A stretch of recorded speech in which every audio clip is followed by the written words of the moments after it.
आज की आवश्यकताओं को ध्यान में रखते हुए ऐतिहासिक भ्रांतियों को छोड़कर जनमानस में यह चेतना जगाने कि आज पुनः कोई चाणक्य बनकर सामने आए, जिसका पाठ पढ़ाने का थोड़ा-सा कार्य भी इस वीडियो के माध्यम से बन सका, तो मैं इस वीडियो को सफल समझूँगा। सभी दिशाओं में जिस प्रकार सूर्य का प्रकाश फैल जाता है, उसी प्रकार चाणक्य का यश समस्त भूमंडल पर मगध पर विजय प्राप्त करने के बाद विकीर्ण हो गया था। दिवाकर के दिव्य तेज की भांति चाणक्य की आभा भारत के जन-जन में व्याप्त हो चुकी थी। ऐसा व्यक्तित्व किसी युग विशेष में प्रायः एक ही बार हुआ करता है। आज भी ठीक वे ही परिस्थितियाँ हैं, किंतु अभाव है चाणक्य का, जो मात्र अपने देश को समर्पित हो।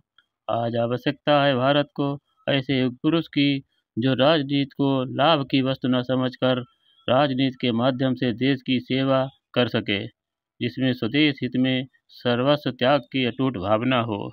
आज़ादी के इतने दशकों में हमने इस देश के चाणक्यों को कुटिया से निकलकर विशालकाय भवनों में ऐश करते देखा है।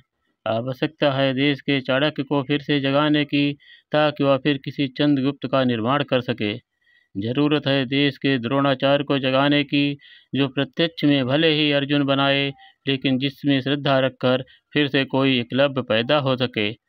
और सबसे बढ़कर हमें चाहिए एक कृष्ण, जो बालपन के सुदामा को गले लगाए तथा मोहग्रस्त अर्जुन को निष्काम कर्म का संदेश देकर अन्याय और अनीति का प्रतिकार कराए। हम चाणक्य तो नहीं बन सकते, किंतु महान व्यक्तित्व का मनन करके किंचित भी उस युग पुरुष जैसा अपने में ला सकें, तो यह इस वीडियो की सबसे बड़ी उपलब्धि होगी। भारतीय संस्कृति के शाश्वत मूल्यों, त्याग, सत्य और राष्ट्रवाद का संदेश हम पुनः देश में फैला सकें, अपनी आज़ादी को यथार्थ बना सकें, मूल्य विहीन स्वतंत्र एवं सुगठित भारत को चाणक्य या शहीदों का लक्ष्य नहीं था।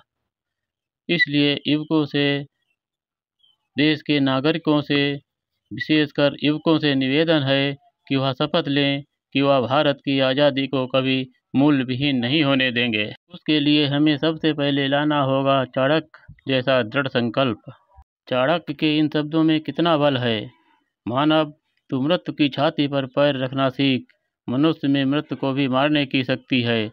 मरता वही है जिसकी आशा मर जाती है, अपने पर से विश्वास मर जाता है। दूसरा है त्याग। अपने लिए तो सभी जीते हैं, जरा दूसरों के लिए जीकर देखो, कितना आनंद है इसमें। और इसके लिए पहले हमें अपने पर ही विजय पानी होगी।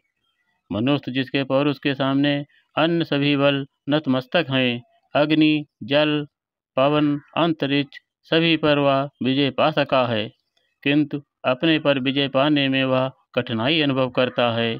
यदि अपने पर विजय पा सका तो युग पुरुष बनने में देर नहीं लगती। और तीसरा गुण है साधना।